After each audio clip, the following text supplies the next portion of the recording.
আল্লাহ রাসূল যখন এসেছিল আইম্মায়ে জাহিলিয়াতের যুগ ছিল, সবচেয়ে নিকৃষ্ট যুগ ছিল। ওই নিকৃষ্ট ব্যক্তিগুলোকে আল্লাহ রাসূল সাল্লাল্লাহু আলাইহি ওয়াসাল্লাম পরিশুদ্ধ করে ঈমানের কারণে, আমালে সালিহের কারণে এমন বানিয়ে দিয়েছেন, ইতিহাস কখনো তাদেরকে ভুলবে না, যাদের নামের শেষে কিয়ামত পর্যন্ত সবাই বলবে রাদিয়াল্লাহু আনহুম ওয়া রাদু আন। ঠিক কিনা বলেন? আল্লাহ তাআলা এত সন্তুষ্ট এই সাহাবীদের প্রতি, তাবেঈনদের প্রতি। তারা যখন কোনো দোয়ার জন্য আল্লাহর কাছে হাত তুলতো, আল্লাহ বলেন এই হাতকে আমি কখনো ফেরত দিতাম না। তার মনে যেই বাসনা হোক না কেন, ওই বাসনাকেই যেই মাখলুকের মাধ্যমেই হোক না কেন, মাঝে মাঝে আসমানের মাধ্যমে, মাঝে মাঝে জমিনের মাধ্যমে, মাঝে মাঝে পানির মাধ্যমে, মাঝে মাঝে আগুনের মাধ্যমে, বৃষ্টির মাধ্যমে হইল, আমি আল্লাহ তাআলা তাদের ওই দোয়াগুলোকে পূর্ণ করে দিতাম। বলুন সুবহানাল্লাহ। এক তাবেঈ একবার হাজীদের সাথে নিয়ে মসজিদে হারামের ভিতরে বসা ছিলেন। মসজিদে হারামের ভিতরে বসার কারণে প্রচন্ড তাপদাহ ছিল, রোদের কারণে মুসলিমগণ যখন, হাজীগণ যখন ইবাদত করতেছিলেন, আল্লাহ তাআলাকে ডাকতেছিলেন, এমন সময় তাদের মাথা থেকে ঘামগুলো ঝরতেছিল। একজন আয়েশা আবেদন করলেন এক তাবেঈদের কাছে যে হযরত আল্লাহ তাআলার কাছে একটু দোয়া করেন যে আমরা যেন এই তাপদাহ থেকে একটু বেঁচে যাই। সাথে সাথে যখন তাবেঈ আল্লাহ তাআলার কাছে দুইটা হাত তুললেন, তারা যখন আল্লাহর কাছে হাত তোলেন, তাদের হাত তোলার পরে আর এই হাতের মাধ্যমে পর্দা থাকে না, আসমান জমিনের সব পর্দা সরাইয়া দিয়া যেন তাদের প্রত্যেকটা হাত আল্লাহর আরশ পর্যন্ত পৌঁছাইয়া দেয়। বলুন সুবহানাল্লাহ। সুতরাং যখন দুইটা হাত তোলা হইল, হাত তুলে আল্লাহ তাআলার কাছে বললেন, আল্লাহ হাজার হাজার হাজীগণ কষ্ট করতেছে প্রচন্ড রোদের কারণে, অতএব আল্লাহ আমাদের প্রতি সাহায্য করো। দোয়া থেকে হাতটা নামাইতে দেরি হলো। আল্লাহ তাআলার সাহাবে কেরামের পরে যারা ওই স্থানে উপস্থিত ছিলেন, সমস্ত তাবেঈনগণ ওই সময় সাক্ষী দেন, আমরা দেখতে পাইলাম আসমান থেকে একটা মেঘমালা আইসা মসজিদে হারামে অবস্থিত সমস্ত সাথীদেরকে ছায়া দান করলেন। বলুন সুবহানাল্লাহ। একটু পরে যখন ইবাদত ছেড়ে ওই তাবেঈ যাচ্ছিলেন, হঠাৎ করে একজন মা আইসা কান্নাকাটি করে করে ওনার কাছে আবেদন জানাইলেন, এই হজের মৌসুমে হাজার হাজার হাজীদের মাঝে আমার কন্যাকে আমি হারিয়ে ফেলছি। চিৎকার করতেছিলেন। সন্তানের জন্য মা বাবার মহব্বত আছে কিনা? আওয়াজ করে বলেন আছে কিনা? এই মহব্বতের ভিতরে কোনো দুনিয়ার স্বার্থ থাকে না, স্বার্থবিহীন একটা মহব্বত, ভালোবাসা সন্তান আর মা বাবার ভিতরে আল্লাহ সৃষ্টি করে দিয়েছেন। কে সৃষ্টি করে দিয়েছেন? অতএব চিৎকার করে কাঁদতেছিল। এমন সময় ওই তাবেঈ মাত্র হাতের ইশারার মাধ্যমে একটা দোয়া করলেন, হাতটা উঠাইতে হলো না, অন্তরের ভিতরে আসলেন, আল্লাহ এই মায়ের সন্তানকে তার বুকে ফিরিয়ে দেন। দোয়া করার সাথে সাথে আল্লাহ তাআলা সাহাবে কেরামের পরে ওই তাবেঈন যারা উপস্থিত ছিলেন ওনারা সকলে বলেন, আমরা দেখলাম যে হাত দ্বারা ইশারা করলেন, একটু পরে দেখলাম ছোট্ট একটা বাচ্চা কালা ইয়া উম্মি ইয়া উম্মি, হে মা মা বলে বলে চিৎকার করে মায়ের কাছে ফেরত চলে আসলো। বলুন সুবহানাল্লাহ। তারা যখনই হাত তুলতেন তখনই আল্লাহ তাআলা দোয়াকে কবুল করে দিতেন, কারণ তারা ছিলেন আল্লাহ রাসূলের সাহাবীদের পরে সবচেয়ে নির্বাচিত বান্দা আল্লাহ তাআলার কাছে। এই ইমানদার বান্দা আল্লাহ তাআলা এই পাওয়ার তাদেরকে দিয়েছিলেন দোয়ার বদৌলতে, ঈমান খাঁটি করার বদৌলতে। এজন্য আমাদের ঈমানকে খাঁটি করার প্রয়োজন আছে কিনা? আওয়াজ করে বলেন আছে কিনা? আল্লাহ রাসূল বলেন, আখলিসু, তোমরা তোমাদের ঈমানকে এই জন্য খাঁটি করে নাও, তাহলেও তোমরা যখন দোয়া করার জন্য হাত উঠাইবা, তোমাদের দোয়াকেও আল্লাহ তাআলা কখনো বিফলে যেতে দিবেন না। একজন তাবেঈর যুগে একজন ব্যক্তির এক নারীর স্বামী মারা গেল। মারা যাওয়ার পরে চিৎকার করে কাঁদতেছিল আর বলতেছিল যে আমার স্বামী আমার কাছে আবেদন করেছিল, আমার সাথে একটা ওয়াদাবদ্ধ হয়েছিল যে আমাকে ছেড়ে দুনিয়া থেকে কখনো যাবে না।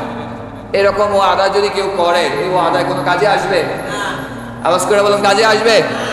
এই ওয়াদা বলে করেছিল। তখন ওই আল্লাহ তাআলার ওলি বলতেছিলেন যে কোনো খাঁটি ইমানদার বান্দা এই ওয়াদা করতে পারে না, কারণ এটা বলতে পারে দুনিয়া থেকে হয়তো ইমানের সাথে বিদায় নিব, আখেরাতে আমরা একত্রিত হব, ওই আখেরাত তো কখনো শেষ হবে না। ঠিক কিনা বলেন? অতএব এই ওয়াদা তোমার সাথে কখনোই করেনি। তখন হয়তো তোমার বুঝতে ভুল হয়েছে, দুনিয়ায় যতদিন থাকবো একসাথে থাকবো, এই দুনিয়ায় থাকা অবস্থায় তোমাকে আমি ছেড়ে যাব না, এই ওয়াদা হয়তো বা করেছে। কিন্তু ওই স্ত্রীর দাবি যে না, এই ওয়াদা করেননি। কেমন ওয়াদা করছেন? যে দুনিয়া থেকেই বিদায় দিবেন। বলুন না নাউজুবিল্লাহ। দুনিয়ায় কেউ বাঁচতে পারছে? আওয়াজ করে বলুন পেরেছিল? ফেরাউন, হামান, নমরুদ কেউ দুনিয়ার ভিতরে স্থায়ী হয়েছিল? কোনো বাদশাহ হতে পারেনি, কেউ হয়নি, কোনো নবী রাসূলও দুনিয়াতে থাকেনি, আমরা কেউ থাকবো না। আমাদের সকলের আসল ঠিকানা হলো কবর। কবর থেকে হাশরের ময়দান কায়েম হয়ে হয়তো জান্নাত বা জাহান্নামে দিয়ে আল্লাহ তাআলা বিচার কার্য আরম্ভ করবেন। ঠিক কিনা বলেন? এজন্য বারবার যখন ওই নারী এই কথা অস্বীকার করতেছিলেন, এমন সময় ওই তাবিঈ ওই মৃত লাশের দিকে লক্ষ্য করে একটা ইশারা দিলেন। ইশারা দেওয়ার সাথে সাথে ওই মৃত ব্যক্তির জবান আল্লাহ খুলে দিল। বলুন সুবহানাল্লাহ। এখন বললেন যে আউযিহ কালামাক, তুমি তোমার কথাকে স্পষ্ট করে দাও। তুমি তোমার স্ত্রীর সাথে কি ওয়াদা করেছিলা?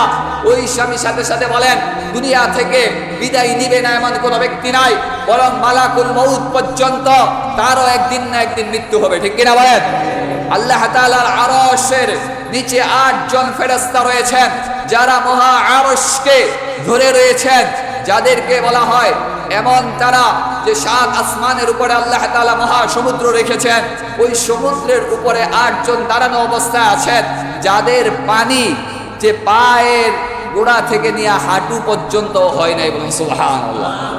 এমনকি এক কাঁধ থেকে নিয়ে কান পর্যন্ত দূরত্ব হাজার হাজার বছর যাবৎ যদি একটা ঘোড়া সফর করে, তারপরও শেষ হবে না।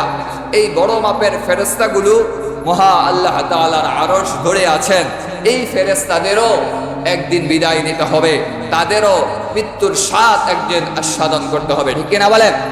এজন্য বলতেছিলেন, আমি দুনিয়ার বুকে ওয়াদা করেছিলাম তোমাকে কখনো যে দুনিয়ার হায়াত থাকা অবস্থায় ছেড়ে যাব না।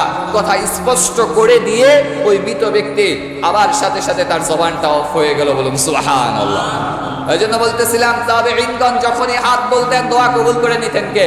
আল্লাহ। আবার বলুন কে? আল্লাহ। ওই আল্লাহ তাআলা এখনো আছেন কিনা? ওই আল্লাহ তাআলার কাছে আমরাও যদি দোয়া করি, অবশ্যই আমাদের দোয়াও কবুল করে নেবেন আল্লাহ। ঠিক কিনা বলেন? শর্ত হলো তাদের ঈমান যেমন ছিল, তাদের ধৈর্য যেমন ছিল, ওই রকম ঈমান আর আকীদা আমাদেরও প্রয়োজন আছে কিনা? কিন্তু আজ আমরা ঈমান থেকে অনেক দূরে, ধৈর্য আমাদের জীবনের ভিতরে নাই। আল্লাহর রাসূলের এক তাবেঈন ছিলেন, দেখা গেল যে ওনার এক বিপর্যয়ের কারণে গোড়ার নিচে পড়ে একটা পা যে তার যে কি হয়ে গেল, নষ্ট হয়ে গেল। পাটা যখন পচন ধরে গেল, তাকে ডাক্তার আদেশ দিল তোমার পাটা কেটে ফেলতে হবে। তার পাটা যখন কেটে ফেললো, আল্লাহ তাআলার দরবারে শুকরিয়া আদায় করে তখন বলতেছিলেন, আল্লাহ আমাকে তো চলার জন্য 2টা পা দিয়েছেন, একটা কাটা হইলো, এখনো আরেকটা বাকি আছে। বলুন সুবহানাল্লাহ। শুধু তাই না, এইরকম অবস্থায় কিছুদিন পরে তার এক সন্তান দুনিয়া থেকে বিদায় নিল। এক তো পা হারার কষ্ট আছে কিনা, আবার সন্তান বিদায় নিল। এই 2 কষ্ট একত্রিত হওয়ার পরে আমাদের অবস্থা তো কি হয়ে যাইতো আল্লাহ ভালো জানে। কিন্তু দেখা গেল উনি বলতেছিলেন, আল্লাহ আমার তো আরো কয়েকজন সন্তান আছে, সবাইকেও নিতে পারতেন, সবার ভিতরে আপনি বাছাই করে একজনকে নিলেন, আরো সবাইকে তো রেখে দিলেন, এই জন্য আলহামদুলিল্লাহ। বলুন সুবহানাল্লাহ। এরকম শুকরিয়াময় তাদের জীবন ছিল।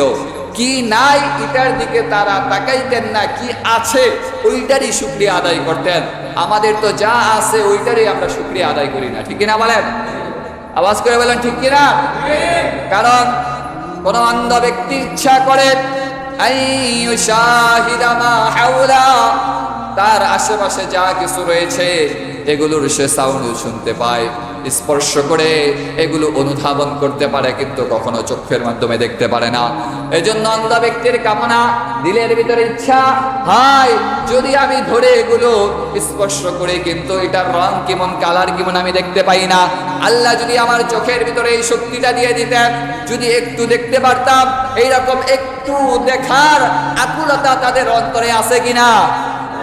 অথচ আমরা এই চক্ষের মাধ্যমে দেখতে পাই, কিন্তু কখনো শুকরিয়া কি আদায় করেছি? আল্লাহ দুইটা চক্ষু আমাকে দিয়ে দিলেন, একটা আপনি আর দিলেন না, একটা নষ্ট হয়ে গেল, আরেকটার মাঝে মানুষ দেখতে পায়। এইরকম মহা নিয়ামত দেখার ক্ষমতা আপনি এই চোখের মাধ্যমে আমাকে দিছেন।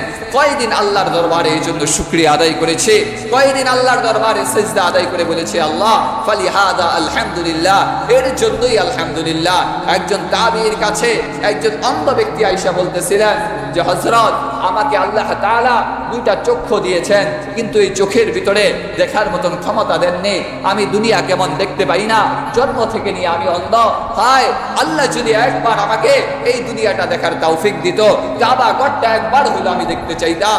এই আকুলতা যখন ওনার কাছে ব্যক্ত করা হলো, উনি সাধারণ কোনো মাপের ওলি ছিলেন না, সাহাবী কেরামের কাছ থেকে শিক্ষা দিয়ে যিনি জীবন যাপন করতেন, এইরকম তাবিঈনের কাছে আবেদন করলেন। আর ওনাদের হাত উঠাইলেই তো কবুল কইরা নেন কে? আবার বলেন কে? সাথে সাথে আল্লাহর দরবারে তার মনের বেকুলতাগুলো, আকুলতাগুলো যে আল্লাহ তাআলার কাছে ব্যক্ত করলেন, দুইটা হাত বলে আল্লাহ চক্ষু থেকে দিয়ে দিলা। এই চক্ষুতে যদি তুমি পাওয়ার দিয়ে দাও, কোনো ব্যক্তি, কোনো জিন, কোনো ইনসান বলতে পারবে না কেন তাকে দিলা, ঠিক কিনা বলেন? হাত তুইলা বলেন আল্লাহ এই ব্যক্তির আশাটা তুমি পূরণ করে নাও। দোয়া করতে দেরি হলো, ওই তাবিঈনের কাছে ওই ব্যক্তি সিজদায় ওই সময় লুটাইয়া পড়তে দেরি করলো না, কারণ বললেন হযরত এই সময় থেকে নেয়া দোয়ার সাথে সাথে দুনিয়ার আলো আমি দেখতে পাইলাম। বলুন সুবহানাল্লাহ। এই জন্য তাবিঈনদের মতন আমাদের জীবন যদি গঠন করি আমরা ঈমানের মাধ্যমে, আমলের মাধ্যমে, ধৈর্যের মাধ্যমে, ওই আল্লাহ তাআলাও আমাদের দোয়াগুলো কবুল করে নেবেন। বলেন ঠিক কিনা? আসুন আল্লাহ তাআলার দিকে আমরা ঝুঁকে, যেরকম আল্লাহ তাআলা আমাদের জীবন যাপনের জন্য পৃথিবীর বুকে অসংখ্য পয়গম্বর প্রেরণ করেছিলেন, ওনাদের মধ্য থেকে অন্যতম ছিলেন হযরত মূসা আলাইহিস সালাতু ওয়াস সালাম। নাম কি? আওয়াজ কে বলুন, নাম কি? মূসা আলাইহিস সালামের শৈশবকালের জিন্দেগি আমরা জানলাম। মূসা আলাইহিস সালামকে আগুন স্পর্শ করার কারণে ওনার জবানটাকে জ্বালিয়ে দিয়েছিলেন আল্লাহ তাআলা।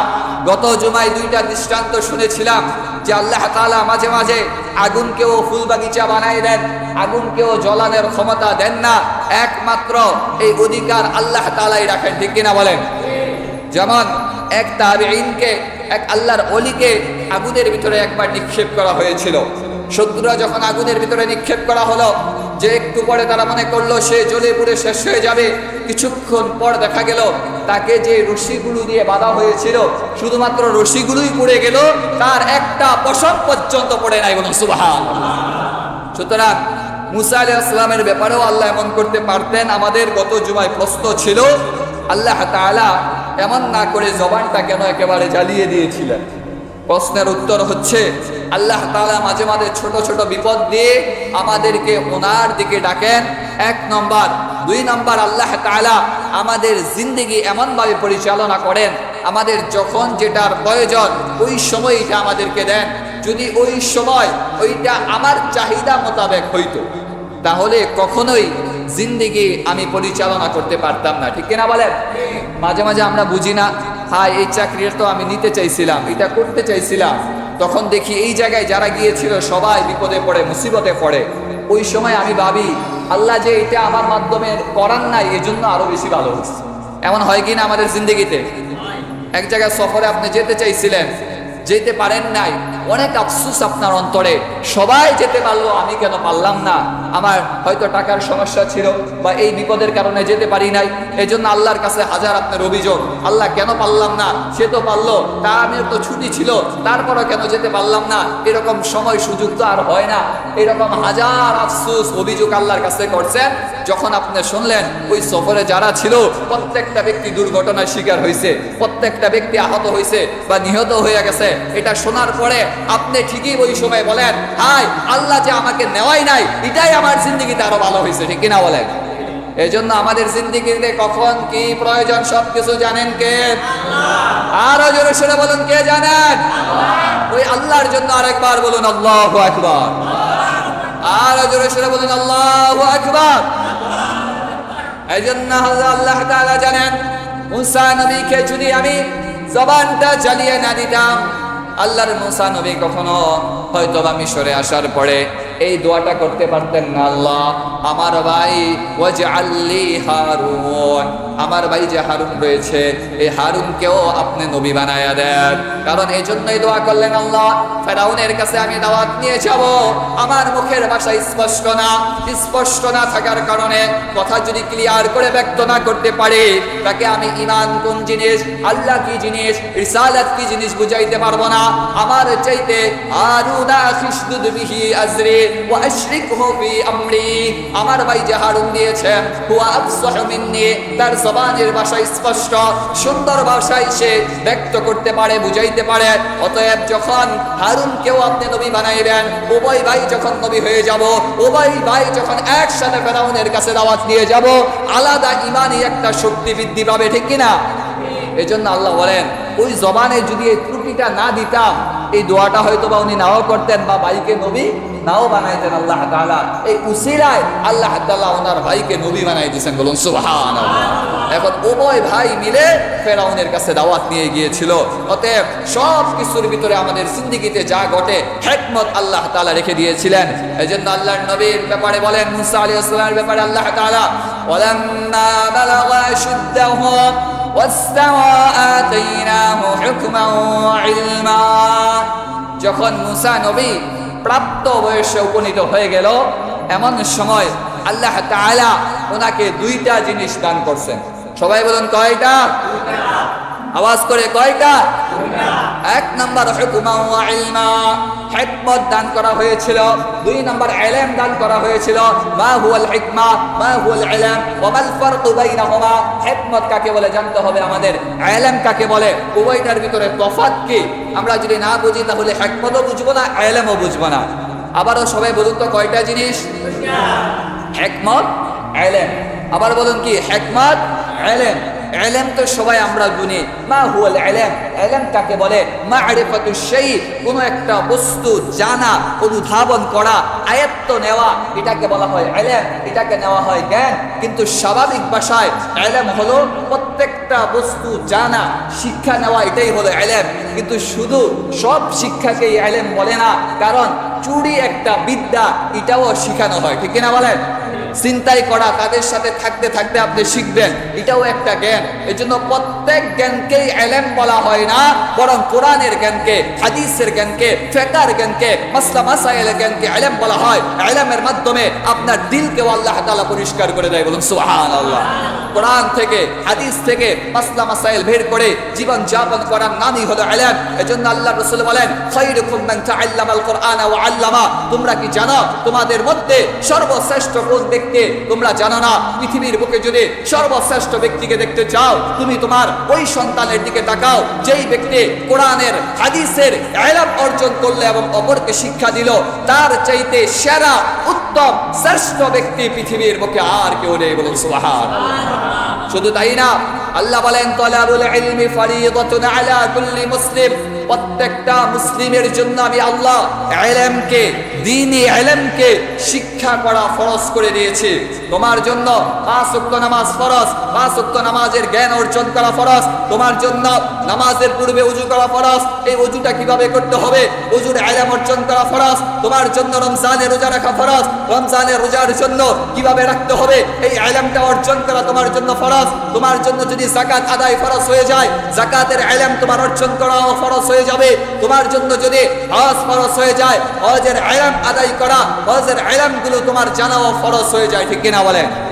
কিন্তু আমরা দেখা যায় নামাজ ঠিকই পড়তে আসি, কিন্তু নামাজের মাসলা মাসাইলগুলো আমরা জানি না। নামাজে কিভাবে দাঁড়াইতে হয় জানি না, নামাজের ভিতরে কিভাবে তাশাহুদ আদায় করতে হয়, কিভাবে দুরূদ পড়তে হয়, কিভাবে কেরাতগুলো পড়তে হয়, আমরা অনেকেই জানি না। আমাদের সন্তানকে শিক্ষা দেই না। আমি না শিক্ষা জীবন থেকে ঈমান হারাইলাম, আমল হারাইলাম, আমাদের সন্তানরাও হারাইতেছে।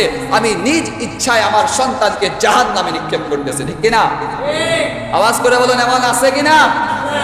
অতএব আসুন আমি আমার সন্তানকে শ্রেষ্ঠ বানাই। কে না চায় তার সন্তান শ্রেষ্ঠ হয়ে যাক? কে না চায় তার সন্তান দামি হয়ে যাক? আপনার সন্তান যদি শ্রেষ্ঠ হয়, সমাজের প্রত্যেকটা সন্তান যদি শ্রেষ্ঠ সন্তান হয়ে যায়, এই সমাজের ভিতরে কখনো চুরি হবে না, এই সমাজের ভিতরে কখনো ডাকাতি হবে না, এই সমাজের ভিতরে কখনো ধর্ষণ হতে পারে না, ঠিক কিনা? চাঁদাবাজির কারণে কখনো কোনো যুবককে পিটিয়ে হত্যা করা হবে না, ঠিক কিনা বলেন? আজকাল চাঁদাবাজির কারণে যে চাঁদাবাজির নিউজও যদি করা হয়, এরকম সাংবাদিকদেরও মারা হয়। শুনছেন না ঘটনা? করা হয় কিনা আমার? সুতরাং জুলুম অত্যাচার এমন ভাবে ব্যাপক হারে পড়ে শুধুমাত্র তাদের ভিতরে দ্বীনি ইলম, দ্বীনের শিক্ষা না থাকার কারণে। আমাদের সমাজের ভিতরে যদি এই ইলমে দ্বীনের প্রচার ঘটে, তাহলে ইলম এটা শিক্ষা দেয়, কোরআন হাদিসের ইলম এটা শিক্ষা দেয় যে বড় তাকে তোমার সম্মান করতে হবে। এই পিতা মাতার হক হলো, সূরা বনী ইসরাঈলের 23 নং আয়াতে আল্লাহ বলেন, ওয়া কাদা রাব্বুকা আল্লা তা'বুদু ইল্লা ইয়্যাহু ওয়া বিল ওয়ালিদাইনি ইহসানা। আমি আল্লাহর ইবাদতের পরে তোমাদের জন্য মা বাবার আনুগত্য করা ফরজ করে দিলাম। এই ইলম যে সন্তানের বুকে ঢুকবে, এই সন্তান কখনো তার মা বাবাকে গালি দিতে পারে না, ঠিক কিনা? এই সন্তান কখনো তার মা বাবাকে বৃদ্ধ অবস্থায় বৃদ্ধাশ্রমে রেখে নিজে আরাম আয়েশের মাধ্যমে জীবন যাপন করতে পারে? আওয়াজ করে বলেন, পারে নাকি? সুতরাং যেই সন্তানকে কষ্ট করে মা বাবা সন্তানের বিনিময়ে নিজের মাথার ঘামগুলো ঝরিয়ে ঝরিয়ে কষ্ট করে অর্থ আয় করে এই টাকাগুলো দিয়ে ইঞ্জিনিয়ার ডাক্তার বানাইলো, বানানোর পরে শুধুমাত্র কোরআনের ইলম হাদিসের শিক্ষা না দেওয়ার কারণে শিক্ষিত ঠিকই বানাইলো, দুনিয়ার শিক্ষিত, কিন্তু ইলম না থাকার কারণে আজ এমন হয়ে গেছে বৃদ্ধা অবস্থায় মা বাবাকে সে দেখতে পারে না। আছে কিনা এমন? আর বৃদ্ধাশ্রমে একটা নিউজ আসলো যে ওই জায়গায় যে সমস্ত বৃদ্ধাদেরকে পাওয়া যায়, সবচেয়ে বেশি দেখা যায় তাদের প্রত্যেকটা সন্তানগুলো সবচেয়ে বড় বড় শিক্ষিত। তাদের সন্তানগুলোকে শিক্ষিত ব্যক্তি বেশিরভাগ। সুতরাং আসলে তারা যদি বলে তাদের ভাষায় শিক্ষিত, আমরা বলবো এই শিক্ষা শিক্ষা না, তারাই হলো এই জাতির সবচাইতে বেশি নিকৃষ্ট, ঠিক কিনা বলে? আওয়াজ করে বলে ঠিক কিনা?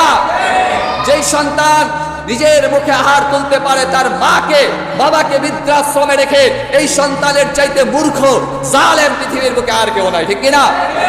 সুতরাং আসুন আমরা আমাদের সন্তানদেরকে ইলম শিক্ষা দেই। কোরআন হাদিসের ইলম যদি দান করে, সে জানে আমি যদি আমার মা বাবা দুনিয়া থেকে বিদায় নিছে, এই জন্য যদি মা বাবার জন্য দোয়া করে আল্লাহ তাআলা ওনার কবরকে জান্নাতের বাগিচা বানাই দিতে পারেন কিনা? আওয়াজ করে বলুন, পারেন কিনা? ওই সন্তানকে যদি মা বাবাই শিখাই যাইতো, যখন আমি দুনিয়া থেকে বিদায় নিব, ওই সময় দুইটা হাত তুলে বলবা, রব্বি রাহমহুমা কামা রাব্বায়ানি সগীরা।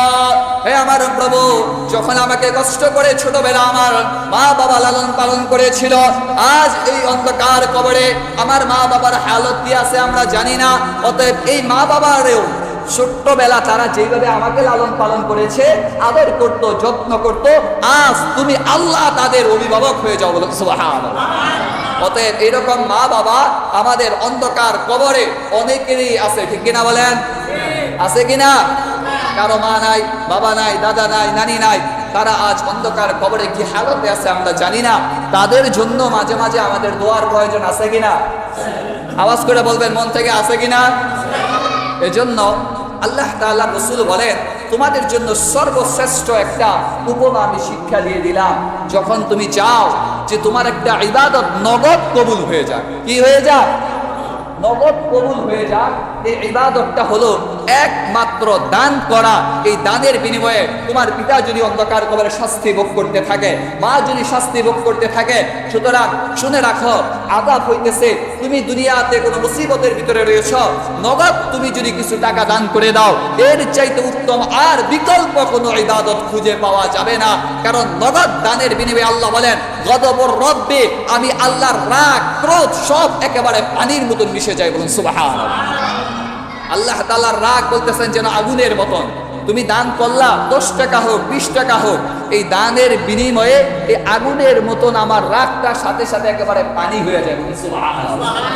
আর আমাদের জিন্দগিতে বিপদ মুসিবত দুনিয়াতে আসে, আল্লাহ বলেন সবচেয়ে কার্যকর যে উপক্রম হলো তোমরা যদি নগদ আল্লাহর রাস্তায় দান করে দাও, নগদ দান তোমাদের নগদ বিপদকে দূরে সরায় দেয়। আজ যদি আমি 100 টাকা আল্লাহর জন্য দান করতে পারি, এই উসিলায় দেখা যাবে নগদ এই সপ্তাহের ভিতরে আমার পরিবারের ভিতরে একটা মুসিবত আসতে পারে কিনা। আওয়াজ করে বলুন, পারে কিনা? বিপদ আসতে পারে কিনা? কারণ বিপদ আপদ মুসিবত দান করেন কে? আসলে দান থেকে আমরা দূরে সরে গেছি। দেখা যায় তখন ঠিকই আমার পরিবারের জন্য আমি বিপদ আসলে মুসিবত আসলে 5 থেকে 10,000 খরচ করতে পারি। আজ আমি স্বাভাবিক অবস্থায় দান করি না। আসলে যদি সব সময় আমরা দানের ধারাবাহিকতা রক্ষা করতাম, আল্লাহ এই উসিলায় আমার বিপদ আপদ দূর করে দিতে পারেন কিনা। আল্লাহ রসুল বলছেন, আল্লাহ রসুলের কথা আমাদের দেখার চাইতে বেশি স্পষ্ট, ঠিক কিনা বলেন? যদি বলেন এই যে আমি আপনাদেরকে দেখতেছি, আপনারা আমাকে দেখতেছেন না, এটা বলবেন নাও হতে পারে, যে এটা আমি গুলাও দেখতে পারি, কিন্তু আল্লাহ রসুল একটা বলছেন এর চাইতে সত্য স্পষ্ট কথা পৃথিবীর বুকে আর কোনোটা আছে? আল্লাহ রসুল বলছেন মানে বিপদ অবশ্যই দূর হবে। আল্লাহ রসুল বলছেন মানে দানের মাধ্যমে নগদ ইবাদত কবুল অবশ্যই হবে। আর সবচেয়ে বেশি কথা হলো ওই সমস্ত ব্যক্তিদেরকে আল্লাহ তাআলা মহা আরশের নিচে ছায়া দান করবেন যারা ডান হাতে দান করতো, বাম হাত তার বুঝতেও পারতো না।